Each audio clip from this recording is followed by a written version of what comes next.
सभी को नमस्कार, राम राम, सत श्री अकाल। दोस्तों, मैं प्रभात कौशिक एक बार फिर से आप सभी के आपके अपने परिवार डिस्कवरी स्टडी सर्किल के ऑनलाइन प्लेटफॉर्म पर हार्दिक स्वागत करता हूं, दिल खोलकर स्वागत करता हूं। तो चलिए दोस्तों, आज की जो क्लास होगी हमारी वो रेशो की क्लास नंबर 7 होगी। मैं आशा करता हूं कि आपने जितने भी क्लास अब तक मैथ्स की अपलोड की गई वो आपको काफी पसंद आई होगी और आपको अच्छे से समझ भी आई होगी। ठीक है, तो दोस्तों आज की क्लास को शुरू करने से पहले मैं आपको दो पंक्तियां सुनाना चाहूंगा, ठीक है, जो आपके मोटिवेशन का काम करेगी। ठीक है, देखिए, एक उम्र के बाद उस उम्र की बातें उम्र भर याद आती है।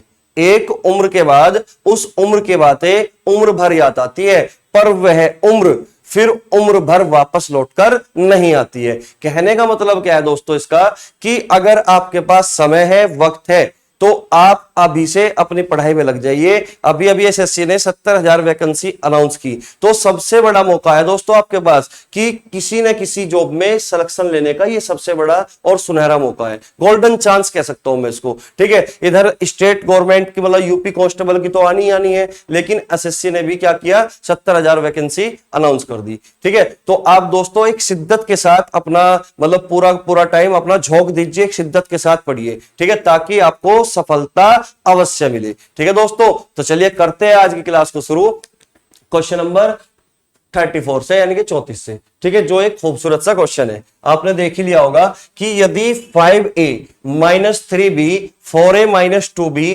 बराबर 2:3 2:3, तो ए रेशो बी का मान क्या होगा। तो ए रेशो बी का मान क्या होगा। तो अभी तक हमने टोटल 33 क्वेश्चन सॉल्व किए और वो बहुत इजी क्वेश्चन थे। तो इस क्लास के बाद दोस्तों हम लैंग्वेज वाले क्वेश्चन भी सॉल्व करेंगे। ठीक है, तो चलिए करते हैं शुरू फिर।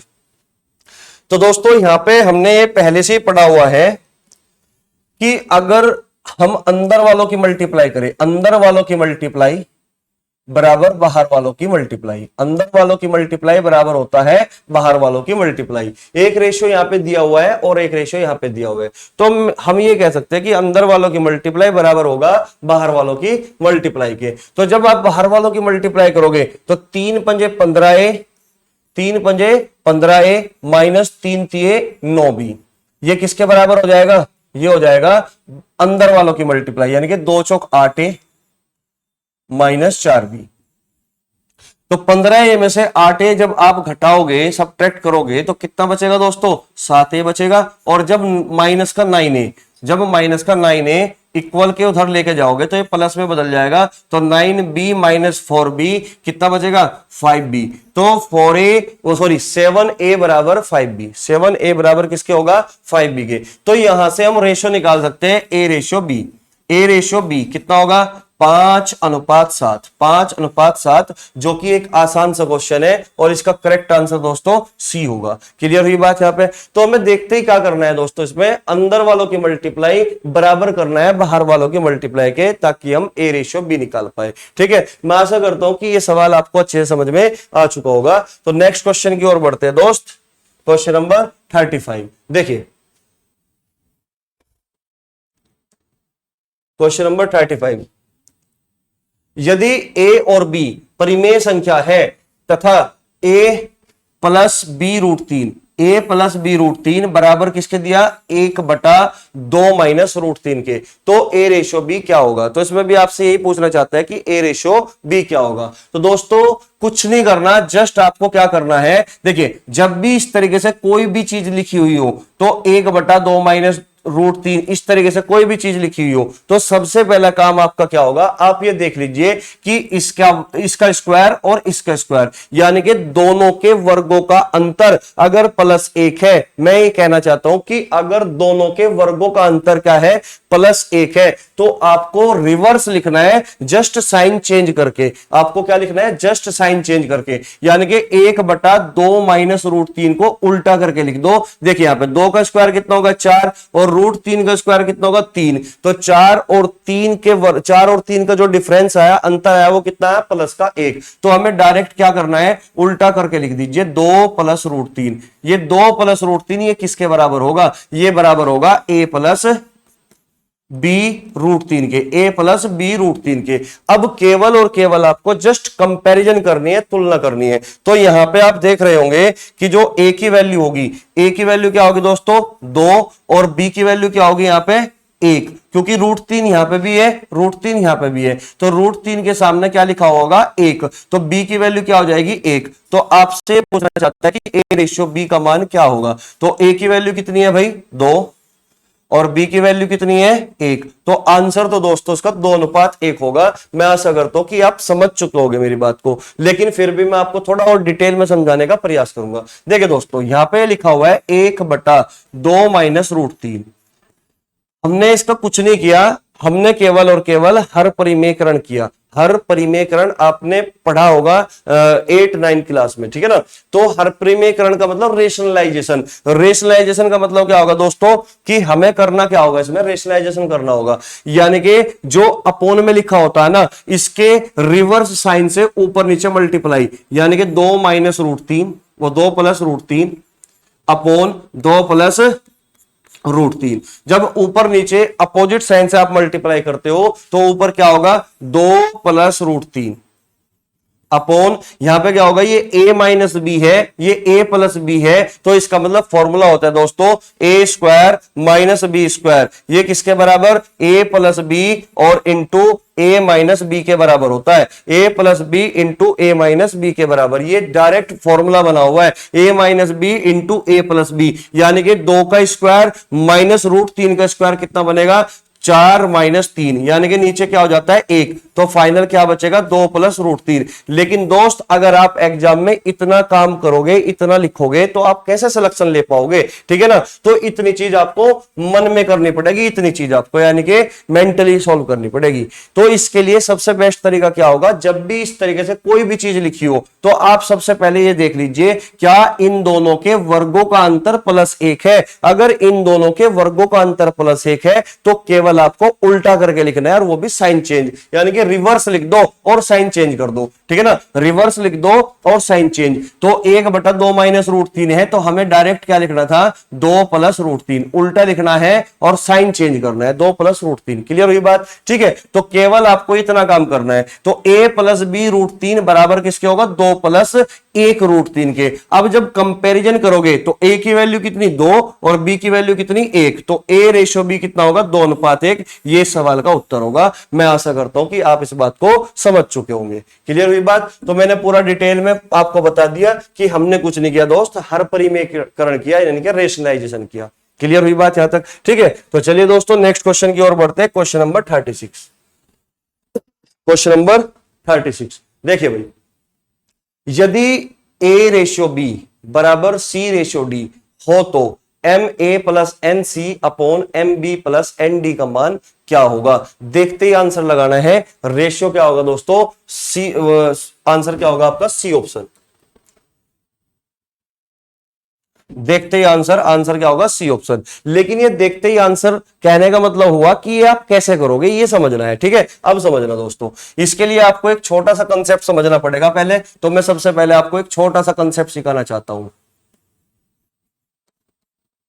कंसेप्ट, ये कंसेप्ट बहुत बेहतरीन कंसेप्ट है, बहुत शानदार कंसेप्ट है। आपको क्वेश्चन भी सॉल्व करने की कोई आवश्यकता नहीं होगी, देखते ही आंसर लगा दोगे अगर आपने ये बात सीख ली, ठीक है ना। समझिए, अगर मैं ये लिखता हूं भाई, अगर मैं लिखता हूं 2/3, अगर मैं लिखता हूं 2/3, ये 2/3 इसके बराबर है क्या 4/6 के। आप कहोगे सर बिल्कुल कि इसको सिंप्लीफाई करोगे 2/3 ही होगा। या फिर मैं लिख सकता हूं उसको 8/12, 8/12 लिख सकता हूं कि नहीं लिख सकता। आप कहोगे सर बिल्कुल कि 8/12 में भी रेशियो 2/3 का ही है, 4/6 में भी रेशियो 2/3 का ही है, ठीक है। तो इस बात को मैं ऐसे भी लिख सकता हूं क्या, अगर मैं अंशों को जोड़ दूं, यानी कि 2 + 4 + 8, 2 + 4 + 8, यानी कि 2 + 4 + 8। इसी तरीके से अगर मैं हर को भी जोड़ता हूं, डिनोमिनेटर को भी जोड़ देता हूं, तो 3 + 6 + 12, 3 + 6 + 12, ठीक है। तो आप ये देख रहे होंगे कि ऊपर से मैंने 2 कॉमन ले लिया, 2 क्या ले लिया कॉमन, तो 1 + 2 + 4, ठीक है, 2 कॉमन ले लिया। इसी तरीके से मैंने नीचे से भी कॉमन ले लिया 3, तीन जैसे ही कॉमन लिया, तीन ही कम तीन, तीन दूनी 6, तीन चौक 12। ठीक है, तो ये क्या होगा, कैंसिल आउट होगा कि नहीं होगा है भाई, ये क्या हो जाता है, यहां से कैंसिल हो जाता है कि ये कैंसिल होने के बाद क्या बचेगा, फाइनल रेशियो 2/3 ही बचेगा। तो कहने का मतलब क्या हुआ दोस्त, कहने का मतलब ये हुआ कि जो एक्शन आपने अंश के साथ किया, जो एक्शन आपने न्यूमरेटर के साथ किया, सेम वही एक्शन अगर आप, सेम वही वर्क अगर आप हर के साथ करते हो, तो इसका मतलब रेशो चेंज नहीं होगा, रेशो वही होगा जो इनिशियल होगा। तो इनिशियल रेशो क्या है यहाँ पे, 2/3, यानी कि 2:3 है, तो फाइनल रेशो भी दोस्तों 2:3 ही होगा, 2:3 ही होगा, 2/3 ही होगा। ठीक है, केवल और केवल मैं ये कहना चाहता हूं कि जो एक्शन आप अंश के साथ करोगे, जो काम आप अंश के साथ करोगे, जो वर्क आप अंश के साथ करोगे, अगर सेम वर्क आप हर के साथ करते हो, डिनोमिनेटर के साथ करते हो, तो इसका मतलब रेशो नहीं बदलेगा, जो इनिशियल रेशो होगा आपका वही फाइनल रेशो होगा। ये बात था इस बात का मतलब। ठीक है ना, समझिए, ये बात समझ में आई। अगर मैं इसी बात को इस तरीके से ना लिखता, मैं ऐसे लिख देता है भाई कि 2-4 + 8 अपॉन 3 - 6 + 12। ठीक है ना, तो मैंने सेम वर्क, यानी कि जो न्यूमरेटर के साथ वर्क किया वही सेम वर्क मैंने क्या कर दिया, यहां पे डिनोमिनेटर के साथ कर दिया। यानी कि अगर यहां पे माइनस है तो दोस्त यहां पे भी माइनस है, अगर यहां पे प्लस है तो यहां पे भी प्लस है। तो आप ये देख रहे होंगे कि ऊपर से मैंने 2 क्या ले लिया कॉमन, तो 2 ही कम 2, 2 दूनी 4 और 2 चौक 8। ठीक है, ठीक इसी तरीके से 3 कॉमन नीचे से, 3 ही कम 3, 3 दूनी 6 और 3 चौक 12। ठीक है ना दोस्तों, तो यहां से क्या होगा, ये आपका ये यहां से कैंसिल आउट हो जाएगा। ठीक है, तो फाइनल रेशियो अब भी क्या बचेगा, 2/3 ही बचेगा। क्या अब भी क्या बचेगा, 2/3 ही बचेगा, यानी कि रेशियो अब भी इनिशियल रेशियो है, जो इनिशियल रेशियो था वही फाइनल रेशियो है। इनिशियल रेशियो 2/3 था, अब भी क्या है, 2/3 ही है। क्लियर होगी बात। तो बस मैं आपको केवल इतनी सी बात कहना चाहता हूं कि जो काम आप अंश में करोगे वही सेम काम अगर आप हर के साथ करते हो, तो इस बात का मतलब होगा कि जो इनिशियल रेशियो होगा वही हमारा फाइनल रेशियो होता है। ठीक है ना, देखिए इस बात को अगर आप ऐसे नहीं समझ पाए तो आप इस बात को ऐसे समझिएगा। देखिए समझिए, अगर मैं यहां पे लिखता हूं, एक सेकंड भाई,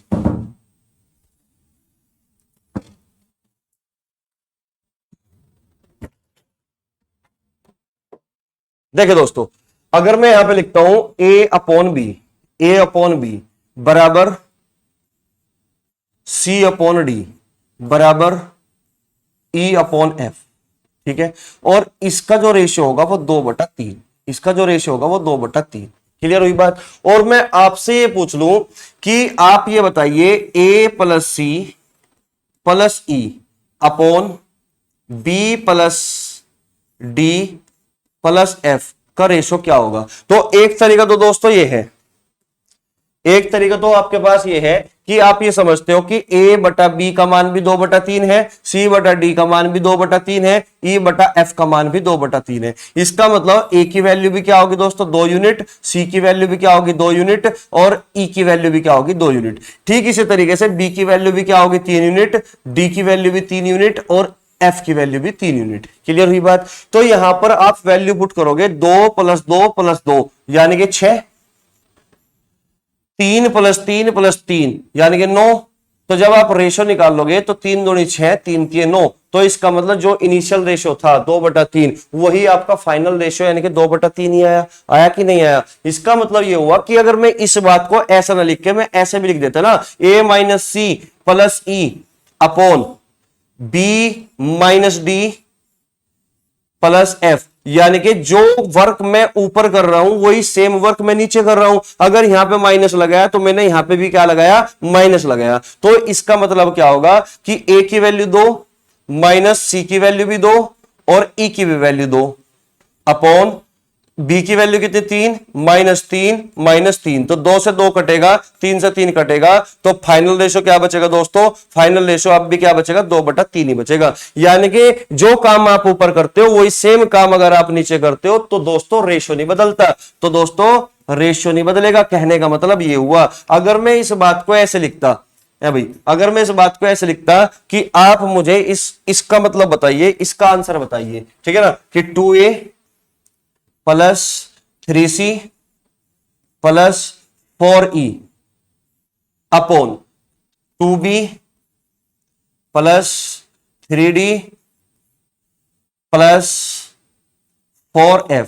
तो आप ये देख रहे होंगे कि अगर a का कोफिशिएंट 2 है तो नीचे हर में b का कोफिशिएंट भी 2 है। अगर यहां पे c का कोफिशिएंट 3 है तो नीचे d का कोफिशिएंट भी 3 है। e का कोफिशिएंट अगर यहां पे 4 है तो अपोन में f का कोफिशिएंट भी यहां पे 4 है। कहने का मतलब ये हुआ कि जो वर्क मैंने ऊपर किया वही सेम वर्क अगर मैं हर में करता हूं तो दोस्तों इनिशियल रेशियो जो होगा वही हमारा फाइनल रेशियो होगा। देखिए अगर मैं यहां पे a की वैल्यू 2, c की वैल्यू 2, e की वैल्यू 2, तो 2 दूनी 4, 2 तिये 6 और 2 चौक 8, ठीक है, अपोन, ठीक है, b की वैल्यू कितनी 3, d की वैल्यू भी कितनी 3, f की वैल्यू भी कितनी 3, तो 3 दूनी 6, 3 तिये 9, 3 चौक 12। तो जैसे ही मैं इसको लिखता हूं तो 6 और 4 10 और 18, 18 अपोन 12 और 6 कितना 18, 18 और 9 कितना 27। तो आप ये देख रहे होंगे कि 9 दूनी 18 और 9 तिये 27। तो रेशियो अब भी वही है जो फाइनल रेशियो था, इनिशियल रेशियो था। तो जो रेशियो यहां पे लिखा हुआ है वही रेशियो अब भी क्या है, यहां पे 2/3 यानी कि फाइनल रेशियो है। क्लियर हुई बात यहां तक, ठीक है, जा रहेगा यहां तक बात समझ में आई आपके, ठीक है। या फिर मैं इसको ऐसा ना लिखकर मैं ऐसा पूछ लू आपसे, है भाई, अगर मैं आपसे पूछना चाहता हूं कि आप मुझे बताइए कि 2a² plus 3c² plus 4e² upon 2b² plus 3d² plus 4f², इसका रेशो क्या होगा। तो दोस्तों यहां पे हमें कुछ नहीं करना, यहां पे हमने क्या कर दिया, यहां पे स्क्वायर कर दिया, सबका क्या कर दिया, स्क्वायर कर दिया। और हम ये देख रहे हैं कि यहां पर जो काम ऊपर वही सेम काम नीचे, जो एक्शन हमने ऊपर किया वही सेम एक्शन हमने नीचे किया। तो आपका जो आंसर होगा वो आंसर होगा आपका 2/3 का स्क्वायर, 2/3 का स्क्वायर। क्लियर हुई बात, यानी कि आंसर बनेगा आपका 2 का स्क्वायर 4, 3 का स्क्वायर 9, 4/9। चाहे आप इसमें 2 और 3 वैल्यू पुट करके निकाल लेना तब भी आंसर 4/9 ही होगा। तो आपको केवल क्वेश्चन को देखते ही डरना नहीं है कि ये इतना खतरनाक क्वेश्चन क्या दे दिया, ठीक है ना। तो आपको बस ये देखना पड़ेगा एक बार क्वेश्चन में कि क्या सेम काम ऊपर और सेम काम नीचे है या नहीं। अगर है तो इसका मतलब हम डायरेक्ट ही क्वेश्चन को चंद सेकंडों में, 1 या 2 सेकंड में हम क्वेश्चन का आंसर दे सकते हैं। मैं उम्मीद करता हूं कि आप मेरी बात को समझ पाए होंगे। तो चलिए दोस्तों अब हम चलते हैं क्वेश्चन की ओर कि ऐसे क्वेश्चन को हम कैसे सॉल्व करेंगे, ठीक है ना।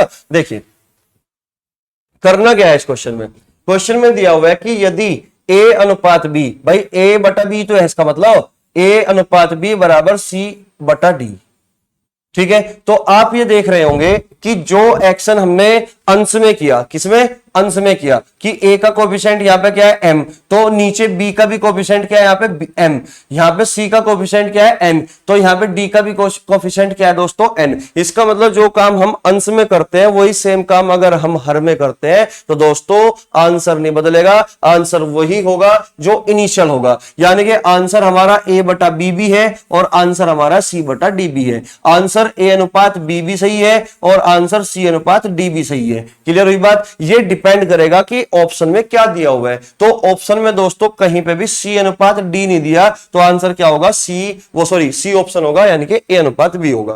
क्लियर हुई बात। अगर आप इसको ऐसा ना करना चाहते हो, आप वैल्यू से करना चाहते हो, तो आपको कुछ नहीं करना। a की वैल्यू क्या है दोस्तों यहाँ पे c और b की वैल्यू क्या है यहाँ पे d, तो आपको a की वैल्यू c रखनी है यहाँ पे। जब आप a की जगह c रखोगे तो c कॉमन आ जाएगा, c जैसे ही कॉमन आया तो बचेगा क्या, m+n बचेगा, m+n।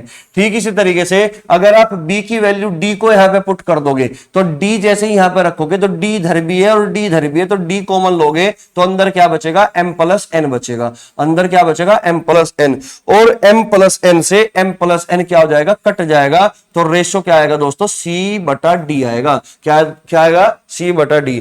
लेकिन ऑप्शन में c/d नहीं है, c अनुपात d नहीं है, तो c/d किसके बराबर है, c/d किसके बराबर है, ये ए अपॉन बी के बराबर है। तो आंसर क्या होगा? ए अपॉन बी, जो कि हमारा करेक्ट आंसर सी होगा। क्लियर हुई बात? ठीक है, तो चलिए दोस्तों, मैं आशा करता हूं कि आप मेरी बात को भली भांति समझ चुके होंगे। ठीक है ना? तो नेक्स्ट क्वेश्चन की ओर बढ़ते हैं। क्वेश्चन नंबर 37, बहुत शानदार क्वेश्चन है। क्वेश्चन नंबर 37 समझिए, यहां पे भी क्या दिया हुआ है कि ए अपॉन बी यानी कि ए रेशियो बी कहे या ए अपॉन बी कहे, बात तो एक ही है ना, ए अपॉन बी बराबर सी अपॉन डी।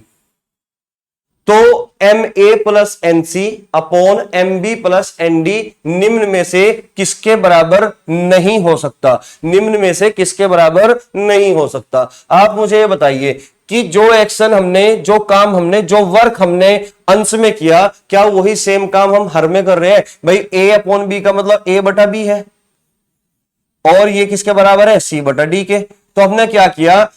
ए के साथ एम की मल्टीप्लाई कर दी और सी के साथ एन की मल्टीप्लाई कर दी। तो सेम वर्क हर में भी करना है कि बी के साथ एम की मल्टीप्लाई और डी के साथ एन की मल्टीप्लाई। क्लियर हुई बात? अगर सेम वर्क करते हैं तो इसका मतलब जो इनिशियल रेशियो होगा वही फाइनल रेशियो होगा। तो इनिशियल रेशियो क्या है दोस्तों? ए अपॉन बी और सी अपॉन डी। तो आंसर ए अपॉन बी भी ठीक है, आंसर सी अपॉन डी भी ठीक है। लेकिन प्रॉब्लम ये आई दोस्तों कि ए अपॉन बी भी ऑप्शन में है, सी अपॉन डी भी ऑप्शन में है। क्लियर हुई बात? तो ये पूछना ये चाहता है कि कौन सा नहीं हो सकता। तो ये तो हो सकता है, ये भी हो सकता है। अब मैं अगर बात करूं, अभी अभी मैंने यही सिखाया आपको कि अगर मैं a प्लस सी लिखता हूं, a plus C upon B plus D लिखता हूं, बी प्लस डी, तो इसका रेशियो भी दोस्तों इन्हीं के बराबर होगा। तो इसका मतलब a plus C upon B plus D, ये भी बिल्कुल ठीक होगा। तो ये कभी नहीं हो सकता। इसका मतलब आंसर क्या होगा? डी ऑप्शन, क्योंकि c माइनस डी, सी में से डी, ये वाला कंसेप्ट तो मैंने पढ़ा ही नहीं। b minus D, B minus D, भाई ये कंसेप्ट अभी अभी मैंने पढ़ाया है, ये कोई कंसेप्ट थोड़ी है कि c minus d, c minus d upon b minus d ये रेशियो बनेगा। ये तो कभी भी नहीं हो सकता। तो इसका मतलब डी आंसर आपका होगा। ये कभी भी इसको सेटिस्फाई नहीं करेगा। आप समझ चुके होंगे मेरी बात को। तो अगर समझ चुके होंगे तो नेक्स्ट क्वेश्चन की ओर बढ़ते हैं। क्वेश्चन नंबर 38 देखिए, अब जैसे ये क्वेश्चन अचानक से एग्जाम में आए और उसे कंसेप्ट करना पता हो, तो बच्चा क्या करेगा? इसको पूरा सॉल्व करेगा, पूरा सॉल्व करने की कोशिश करेगा और उसमें कम से कम 2 से 3 मिनट यहां पे वेस्ट कर देगा। क्लियर हुई बात? तो जबकि इस क्वेश्चन में पेन भी चलाने की जरूरत नहीं है, केवल और केवल आपको ये देखना है कि ए अपॉन बी बराबर सी अपॉन डी बराबर ई अपॉन एफ 3 के बराबर है। और आपको केवल ये देखना है कि जो न्यूमरेटर में वर्क किया, क्या वही वर्क डिनोमिनेटर में किया? जो अंश में काम किया गया, क्या वही काम हर में किया गया? आप कहोगे सर बिल्कुल, कि यहां पे ए स्क्वायर, यहां पे बी स्क्वायर, यहां पे सी स्क्वायर, यहां पे डी स्क्वायर, यहां पे ई स्क्वायर, यहां पे एफ स्क्वायर, ए का भी कोफिशिएंट 2, बी का भी कोफिशिएंट 2, सी का भी कोफिशिएंट 3 और यहां पे डी स्क्वायर का भी कोफिशिएंट 3, ई स्क्वायर का भी कोफिशिएंट 4, एफ स्क्वायर का भी कोफिशिएंट 4, यानी कि दोनों में काम क्या है? समान है। तो इसका मतलब क्या होगा? हमारा आंसर क्या होगा? ये स्क्वायर फॉर्म में है दोस्तों, तो आंसर क्या होगा दोस्तों? स्क्वायर फॉर्म में ही आंसर होगा फिर हमारा। है भाई, आंसर किसमें होगा? हमारा आंसर भी स्क्वायर फॉर्म में ही होगा। इसका मतलब आंसर होगा 3 का स्क्वायर, और 3 का स्क्वायर का मतलब क्या होगा? 9। केवल आपको इतना काम करके निकल जाना है नेक्स्ट क्वेश्चन पे, जो कि डी ऑप्शन है। तो मैं उम्मीद करता हूं आप मेरी बात को अच्छे से समझ पाए होंगे। ठीक है ना? अगर आप इसको ऐसे नहीं देखना चाहते तो भाई रखो ए की वैल्यू 3, सी की वैल्यू 3, ई की वैल्यू 3, बी डी और एफ की वैल्यू क्या होगी? 1, क्योंकि 3 के बटे में मैं 1 लिख सकता हूं, इनकी वैल्यू 1 रख लेना, तो भी आंसर 9 ही आना है। आप घर पे बैठ के अपनी कॉपी पर पेन से करना, ठीक है ना? आपका आंसर 9 ही मिलेगा, कोई दिक्कत? तो चलिए नेक्स्ट क्वेश्चन की ओर बढ़ते हैं भाई। क्वेश्चन नंबर 38, क्योंकि इन क्वेश्चनों की इतनी औकात नहीं है कि इनमें हम पेन भी चलाएं। ठीक है? तो क्वेश्चन नंबर 39 समझिए इसको। तो यहां पे भी कुछ इसी प्रकार का दिया हुआ है दोस्त कि a अपॉन बी है भाई। यहां पे क्या दिया हुआ है कि a अपॉन बी बराबर सी अपॉन डी बराबर ई अपॉन एफ बराबर 1/2। ठीक है? तो a की वैल्यू कितनी है? यहां पे 1, c की वैल्यू भी 1 है, e की वैल्यू भी 1 है, जबकि f की वैल्यू 2, d की वैल्यू 2, e की वैल्यू 2। इसमें पुट करो, आंसर पाओ। लेकिन यार ऐसा नहीं करना, मुझे केवल ये देखना पड़ेगा कि a का कोफिशिएंट यहां 3 है, बिल्कुल, b का कोफिशिएंट 3, c का कोफिशिएंट 5, d का कोफिशिएंट 5, e का कोफिशिएंट 7, f का कोफिशिएंट 7, यानी कि जो एक्शन आपने न्यूमरेटर में किया वही एक्शन सेम आपने किस में किया, डिनोमिनेटर में किया। तो आपको कुछ करने की जरूरत नहीं है कि जो आंसर, जो इनिशियल रेशियो है वही फाइनल रेशियो है, जो इनिशियल रेशियो है वही फाइनल रेशियो है, यानी कि डी ऑप्शन इसका करेक्ट होगा। ये मैंने अभी आपको कॉन्सेप्ट बताया, मैं उम्मीद करता हूं कि वो समझ चुके होंगे। ठीक है, तो नेक्स्ट क्वेश्चन की ओर बढ़ते हैं। क्वेश्चन नंबर 38, क्वेश्चन नंबर 38 समझिए, 38 नहीं, कौन सा था इसका तो आंसर हो गया ए, हाँ 40। नेक्स्ट क्वेश्चन है 40।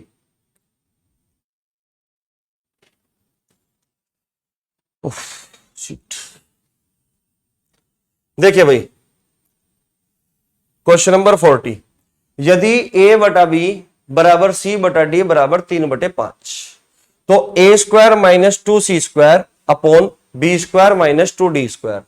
तो आप ये देख रहे होंगे कि जो एक्शन अंश में किया हुआ है, जो एक्शन न्यूमरेटर में किया हुआ है, वही सेम एक्शन डिनोमिनेटर में है।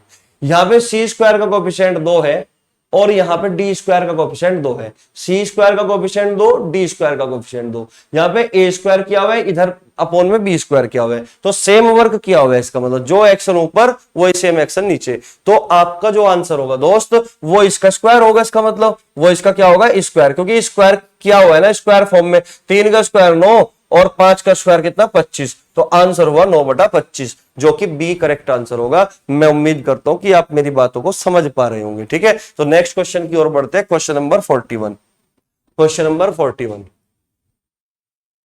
समझिए, यह भी बहुत बेहतरीन क्वेश्चन है। चंद सेकंडों में क्वेश्चन को सोल्व कर सकते हो आप। ठीक है, अब इस कंसेप्ट को सीखने के बाद, ठीक है, तो आप देखिए यहां पे p की पावर 3 यानी कि p क्यूब का कोएफिशिएंट a, क्यू क्यूब का कोएफिशिएंट a, यानी कि यहां पे क्या है a, यहां पे भी क्या है a, यहां पे क्या है b, यहां पे भी क्या है b, यहां माइनस किया, यहां भी माइनस किया, यहां प्लस है, यहां पे प्लस, कोएफिशिएंट c, यहां पे कोएफिशिएंट c। लेकिन यहां पर हमने क्या कर दिया दोस्तों, क्यूब किया हुआ है, तो आंसर भी क्यूब की फॉर्म में ही होगा। इसका मतलब इसका जो आंसर बनेगा दोस्तों वो 5/2 की पावर 3 बनेगा। और 5 की पावर 3 125 होता है और 2 की पावर 3 8 होता है। जब आप 125 को 8 से डिवाइड करोगे तो आपका आंसर डी आ जाएगा, 15.625। क्लियर हुई बात? अगर आप इस बात को अच्छे से समझ पा रहे होंगे दोस्तों तो प्लीज कमेंट करके जरूर बताना। ठीक है, अगर आपने ये वीडियो देखी है। ठीक है, तो नेक्स्ट क्वेश्चन की ओर बढ़ते हैं। क्वेश्चन नंबर 42, क्वेश्चन नंबर 42 देखिए भाई। अच्छा देखिए भाई, इस क्वेश्चन को कैसे सोल्व करेंगे, तरीके तो दोस्तों दो तरीके हैं, लेकिन इसमें मैं थोड़ा सा एक छोटा सा कंसेप्ट और बताना चाहूंगा आपको। ठीक है, समझिए।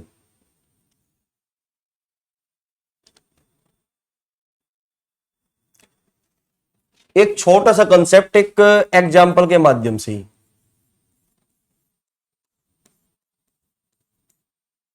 देखिए, अगर मैं ये लिखता हूं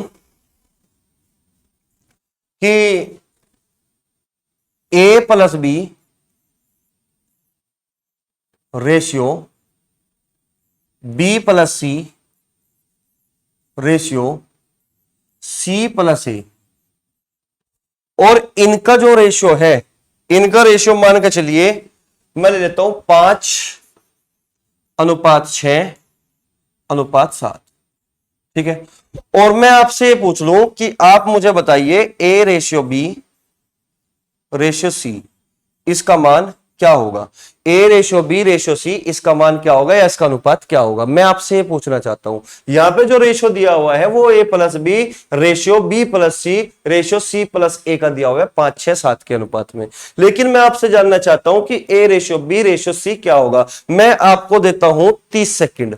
ठीक है ना, मैं आपको देता हूं 30 सेकंड। हालांकि 30 सेकंड की जरूरत नहीं है, लेकिन कुछ बच्चे 30 सेकंड से पहले ही इसको निकाल सकते हैं। ठीक है ना, तो चलिए निकालिए, फिर मैच करिएगा। ठीक है ना,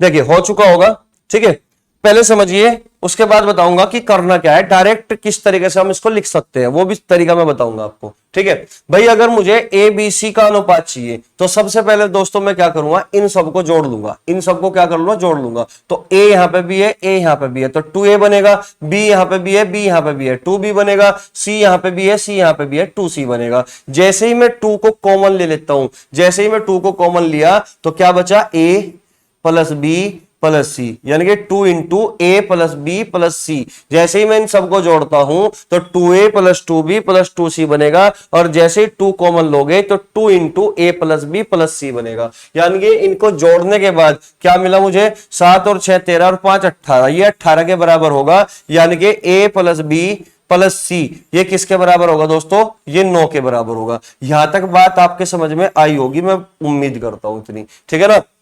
तो अब समझिए अब करना क्या है, अगर मुझे चाहिए दोस्तों ए का रेशियो, मुझे किसका चाहिए, ए का रेशियो, तो ए का रेशियो निकालने के लिए मुझे क्या करना पड़ेगा, मुझे बी प्लस सी को घटाना पड़ेगा। यानी कि total A plus B plus सी इन तीनों का जो अनुपात है, अनुपातिक योग है, वो कितना है दोस्तों, 9 यूनिट है। अगर मुझे ए का रेशियो चाहिए तो बी प्लस सी का मुझे सब्ट्रैक्ट करना पड़ेगा 9 में से, तो बी प्लस सी का कितना है, 6। तो जब 9 में से मैं 6 को सब्ट्रैक्ट करूंगा तो कितना मिलेगा, ए का रेशियो 3 यूनिट। क्लियर हुई बात, ठीक है। अगर मुझे बी का रेशियो चाहिए, अगर मुझे किसका रेशियो चाहिए दोस्तों, बी का रेशियो चाहिए, तो बी की वैल्यू निकालने के लिए मुझे ए और सी को क्या करना पड़ेगा, सब्ट्रैक्ट करना पड़ेगा 9 में से। तो ए और सी, तो ए प्लस सी यानी कि 7 है, 9 में से 7 को जब माइनस करोगे तो कितना बचेगा, 2।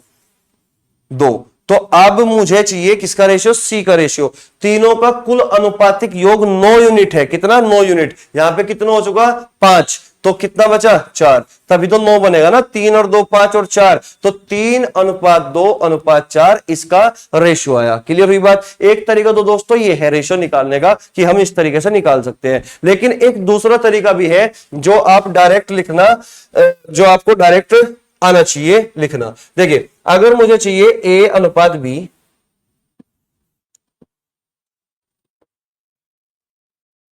ए अनुपात बी अनुपात सी, इसका डायरेक्ट रेशो कैसे लिखा जा सकता है वो समझना है, ये मायने रखेगा। इसको इस तरीके से नहीं करना, ये केवल समझाने के लिए था, ठीक है। अगर आपको डायरेक्ट लिखना है तो आप डायरेक्ट कैसे लिखोगे इस बात को वो समझना है, ठीक है। समझिए दोस्तों, हमें डायरेक्ट लिखना आना चाहिए। अगर मुझे ए का रेशियो चाहिए और हमारे पास केवल और केवल इतनी बात है, केवल और केवल इतनी चीज हमें दे रखी है और मुझे ए का रेशियो निकालना है, तो आपको ये देखना है, आपको ये देखना है सबसे पहले दोस्त कि ए किस किस में है। ए एक तो यहां पे है और ए एक यहां पे है, तो जिसमें भी ए तुम्हें दिखाई देगा उसको ऐड कर लो। तो 5 और 7 कितना, 12, और जिसमें ए नहीं है उसको माइनस कर दो। तो बी प्लस सी, यहां पे ए तो है ही नहीं, तो 7 और 5 12, 12 में से 6 घटाओगे तो कितना बचेगा दोस्तों, 6 बचेगा। तो ए का रेशियो कितना आ गया, 6। क्लियर हुई बात यहां तक, ठीक है। अगर आपको बी का रेशियो चाहिए तो बी का रेशियो तभी निकाल पाओगे, पहले ये देखिए बी यहां पे भी है और बी यहां पे भी है, तो 6 और 5 11, 11 में से वो घटाओ जिसमें बी मौजूद नहीं है, तो 7 को घटाओगे, 11 में से 7 घटाओगे तो कितना बचेगा दोस्तों, 4। इसी तरीके से अगर आपको डायरेक्ट सी का रेशियो लिखना है तो सी देख लीजिए आप कहां मिलेगा। सी आप यहां पे दिख रहा होगा आपको, सी यहां पे भी है, 7 और 6 13, 13 में से 5 को घटा दो क्योंकि सी यहां पे मौजूद नहीं है, तो 7 और 6 13, 13 में से आप 5 घटाओगे कितना होगा, 8। तो जैसे ही आप इसको सिंप्लीफाई करोगे, है भाई, जैसे ही आप इसको सिंप्लीफाई करोगे, 2 3 6, 2 दूनी 4 और 2 चौक 8, तो आप ये देख रहे होंगे कि ए बी सी का रेशियो 3:2:4, जो कि यहां पे भी है 3:2:4 ही है, यहां पे भी 3:2:4 ही है। क्लियर हुई बात। तो इस तरीके से रेशियो निकालना आपको आना चाहिए, आप डायरेक्ट लिखना आपको आना चाहिए इस तरीके से, ठीक है। तो समझिए दोस्तों, हमें इस क्वेश्चन को कैसे करना है, समझिए। अगर इस क्वेश्चन को करना चाहते हो तो कैसे किया जाएगा, इस सब चीज की नॉलेज आपको होनी चाहिए थी, इसलिए मैंने आपको बता दिया, ठीक है। तो समझिए, आप मुझे बताइए क्वेश्चन में दिया क्या है। क्वेश्चन में दिया हुआ है यहां पे, देखिए क्वेश्चन में दिया हुआ है कि a प्लस बी प्लस सी, इसका मान कितना है, 14। तो सी का मान आपसे पूछना चाहता है, सी की वैल्यू आपसे पूछना चाहता है। तो दोस्तों सी की वैल्यू तभी निकलेगी अगर आप टोटल में से, ए प्लस बी है भाई, अगर आप टोटल में से क्या घटा दो, ए प्लस बी घटा दो, यानी कि 14 में से ए प्लस बी की वैल्यू अगर आप घटा दोगे तो आपके पास सी की वैल्यू आ जाएगी। तो समझिए दोस्तों, यहां पे जो दिया हुआ है, यहां पे ए प्लस बी अनुपात बी प्लस सी अनुपात सी प्लस ए दिया हुआ है, ठीक है। अगर मैं इन सबको जोड़ता हूं तो क्या मिलेगा आपको, 2 इंटू ए प्लस बी प्लस सी मिलेगा, और ये किसके बराबर होगा, 8 और 6 14, 14 और 7 21, यानी कि ए प्लस बी प्लस सी बराबर कितना होगा, 21/2 के बराबर होगा। ये किसके बराबर होगा, 21/2 के बराबर, क्योंकि जब आप इसको जोड़ोगे तो 2 इंटू ए प्लस बी प्लस सी के बराबर मिलेगा, ठीक है। और इनको जोड़ने के बाद 21 मिलेगा, तो 2 आ जाएगा 21 के अपोन में। तो ए प्लस बी प्लस सी की जो वैल्यू होगी दोस्तों वो 21/2 होगी, जबकि क्वेश्चन में कितनी दे रखी है, ए प्लस बी प्लस सी का मान 14 दिया हुआ है। तो इसका मतलब ये 21/2 यूनिट, ये 21/2 यूनिट किसके बराबर होगा दोस्त, 21/2 यूनिट होगा आपका किसके बराबर, 14 के बराबर। तो एक यूनिट की वैल्यू आप यहां से निकाल सकते हो भाई, भाई एक यूनिट की वैल्यू आप यहां से निकाल सकते हो कि 14 दूनी 28, 28/21, यानी कि 7 चौक 28, 7 ते 21। एक यूनिट की वैल्यू कितनी आई, 4/3, 4/3। यहां से एक यूनिट की वैल्यू आपने निकाल ली, ठीक है। अब अगर आपको सी की वैल्यू निकालनी है तो सी की वैल्यू तभी निकलेगी दोस्त जब आप ए प्लस बी की वैल्यू निकाल पाओगे।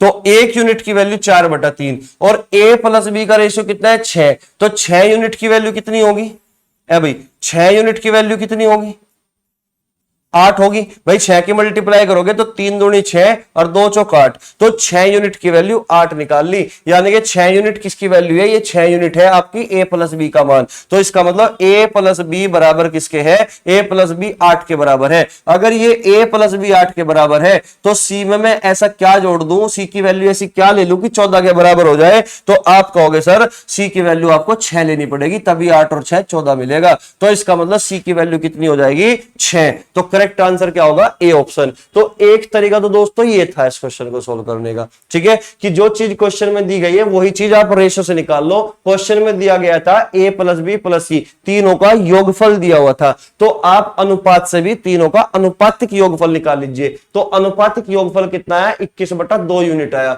तो 21/2 यूनिट 14 के बराबर, एक यूनिट की वैल्यू 4/3 के बराबर। अगर सी की वैल्यू निकालनी है तो ए प्लस बी की वैल्यू घटानी पड़ेगी 14 में से, तो ए प्लस बी की वैल्यू कितनी यूनिट है भाई, 6 यूनिट। तो 6 यूनिट की वैल्यू कितनी, 8। इसका मतलब ए प्लस बी का मान 8 हुआ। तो 8 जब आप घटाओगे 14 में से, तो 14 में से 8 घटाओगे तो 6, या फिर 8 में मैं ऐसा क्या जोड़ दूं कि 14 के बराबर हो जाए, आप कहोगे सर 6 जोड़ दो। तो इसका मतलब सी का मान कितना होगा, सी का मान होगा आपका 6, ठीक है। एक तरीका तो था भाई ये, और एक तरीका होगा दोस्तों ये कि आपको डायरेक्ट रेशो लिखना आना चाहिए ए अनुपात बी अनुपात सी का, कि आप डायरेक्ट रेशियो कैसे लिखोगे। डायरेक्ट रेशियो देखिए, तो मैंने आपको अभी अभी बताया कि डायरेक्ट रेशियो लिखने का तरीका क्या है, इसको तो मैं रफ कर देता हूं, ठीक है, ये तो आप समझ ही चुके होंगे।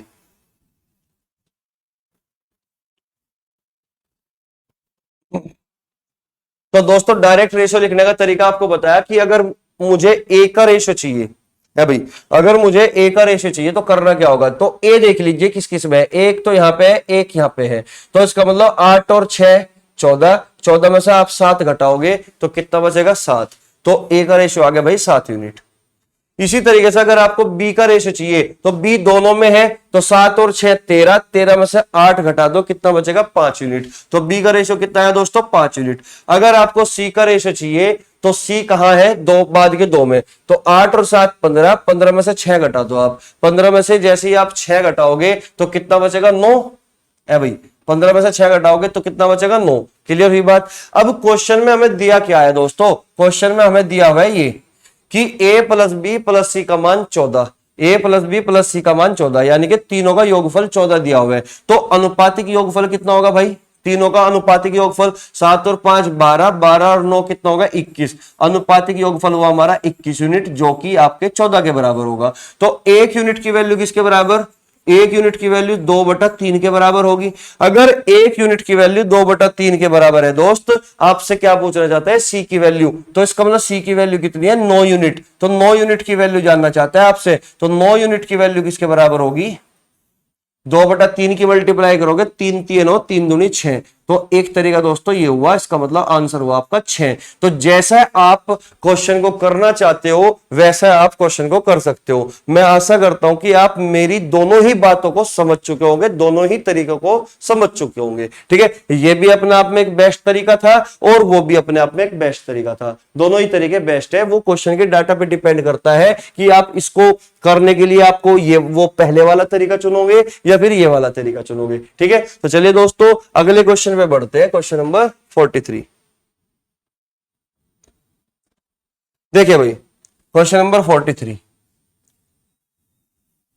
यहां पे दिया हुआ है कि यदि a plus b ratio b plus c ratio c plus a बराबर 5 7 6, 2a minus 3b plus 4c बराबर 66, तो c का मान क्या होगा? c का मान क्या होगा? तो सबसे पहले दोस्तों मुझे क्या लिखना पड़ेगा? मुझे लिखना पड़ेगा a ratio b ratio c, जो कि मैं आपको बता ही चुका हूं। तो ए का रेशियो लिखने के लिए क्या करना पड़ेगा?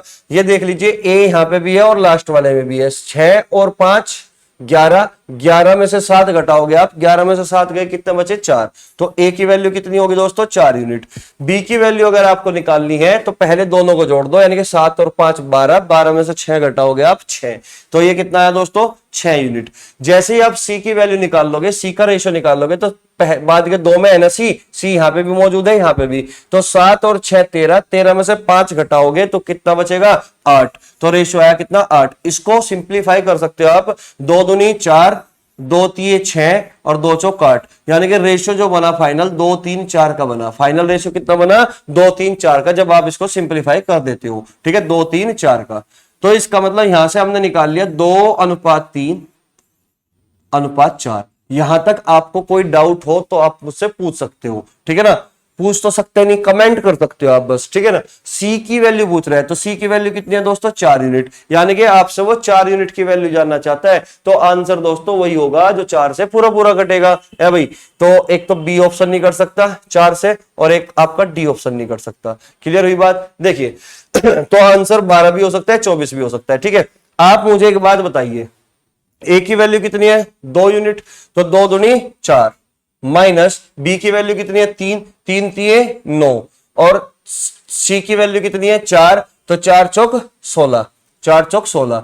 तो इतने यूनिट की वैल्यू किसके बराबर है? इतने यूनिट की वैल्यू 66 के बराबर दे रखी है। तो 16 और 4 20, 20 में से 9 घटाओगे 11, तो 11 यूनिट की वैल्यू अगर 66 के बराबर है तो 1 यूनिट की वैल्यू 6 के बराबर होगी। अगर 1 यूनिट की वैल्यू आपकी 6 के बराबर है तो 4 यूनिट की वैल्यू किसके बराबर होगी दोस्त? 24 के बराबर होगी। तो इसका मतलब आंसर यही है आपका, कौन सा? C option. तो 2 ऑप्शन तो हमने देखते ही एलिमिनेट कर दिए कि आंसर भाई न तो 18 हो सकता, ना 132/7 हो सकता। क्लियर हुई बात? ठीक है, तो आंसर ये तो 12 बनेगा या फिर 24 बनेगा, क्योंकि इंटीजर यहां पे इंटीजर दिया हुआ है 66, तो आंसर भी इंटीजर में मिलेगा। क्लियर हुई बात? ठीक है, तो हमने सबसे पहले क्या किया? हमने सबसे पहले एबीसी का रेशियो निकाल लिया। एबीसी का रेशियो निकालने के बाद यहां पे टोटल 66 दिया हुआ था, 2a minus 3b plus 4c। तो यहां से अनुपातिक योग कितना बना? 11 यूनिट बना। तो 11 यूनिट अगर 66 के बराबर है, 1 यूनिट 6 के बराबर है, तो 4 यूनिट 24 के बराबर होगा। ठीक है, समझ में आया होगा भाई दोस्तों? ठीक है, यहां तक? तो चलिए दोस्तों नेक्स्ट क्वेश्चन की ओर बढ़ते हैं। ये तो समझ में आ गया होगा आपके। Question number 44, question number 44। ठीक है, देखिए भाई, क्वेश्चन नंबर 44 में क्या दिया हुआ है? यदि a plus B, B plus C, C plus 1, इनका रेशियो 7:6:5 है, तो a plus B plus C बराबर 27। तो आपसे जानना चाहता है कि a अपॉन और रेशियो 1/b रेशियो 1/c, यानी कि इनका रिवर्स रेशियो जानना चाहता है। ए बी सी का रिवर्स रेशियो क्या होगा? ठीक है, तो अगर रेशियो ही जानना चाहता है तो इसका तो कोई यूज ही नहीं है इसमें। ठीक है, तो मैं डायरेक्ट लिख सकता हूं a अनुपात b अनुपात c का रेशियो डायरेक्ट लिख सकते हैं हम। ठीक है, कि a और a 7 और 5 12, 12 में से 6 घटाओ, कितना बचेगा? 6 बचेगा। ठीक है, इसी तरीके से अगर बी का निकालना चाहो तो बी यहाँ पे भी है, यहाँ पे भी है, 7 और 6 13, 13 में से 5 घटाओगे तो 8 बचेगा। ठीक है ना। इसी तरीके से अगर सी निकालना चाहते हो तो सी यहाँ पे यहाँ पे, तो 6 और 5 11, 11 में से 7 घटाओगे तो कितना बचेगा? 11 में से 7 घटाओगे 4 बचेगा।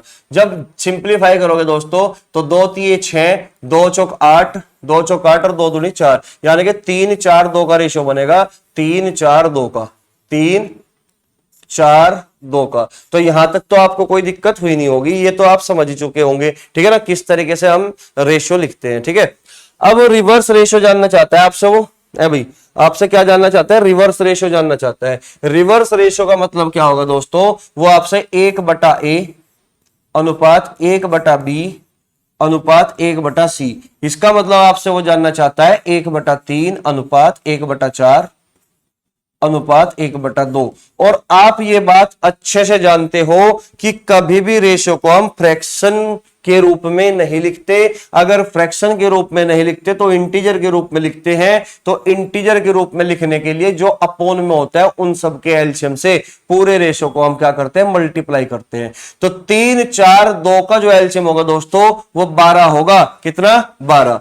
तो 3 चौक 12, 4 तिये 12 और 2 6 12, यानी कि जो फाइनल रेशियो बनेगा, रिवर्स रेशियो बनेगा एबीसी का, वो 4 3 6 बनेगा। 4 3 6, जो कि आपका करेक्ट आंसर क्या होगा दोस्तों? ए ऑप्शन होगा। मैं आशा करता हूं कि दोस्तों कि ये क्वेश्चन आपको अच्छे से समझ में आया होगा। ठीक है ना। और मैंने जो आपको बताया शुरू में 2 पंक्तियां बोल के बताई, तो उस पर गौर देना एक तो, क्योंकि अभी वक्त है आपके पास कुछ कर दिखाने का। ठीक है ना।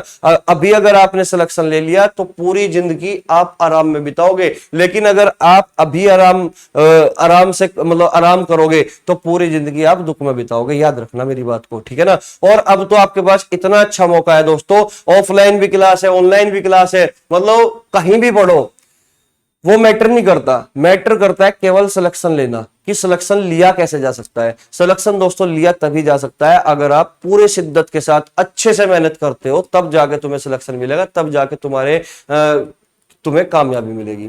ठीक है। तो चलिए दोस्तों, इस वीडियो को यहीं पे विराम देते हैं ताकि इससे ज्यादा लंबी वीडियो ना हो सके। और इसको देखना, और अगर आप देखते हो तो अगर कोई भी चीज समझ में ना आए तो आप कमेंट करके बोल सकते हो। ठीक है। तो चलिए दोस्तों, नमस्कार, जय हिंद, जय भारत। मिलते हैं अगले वीडियो में। ठीक है।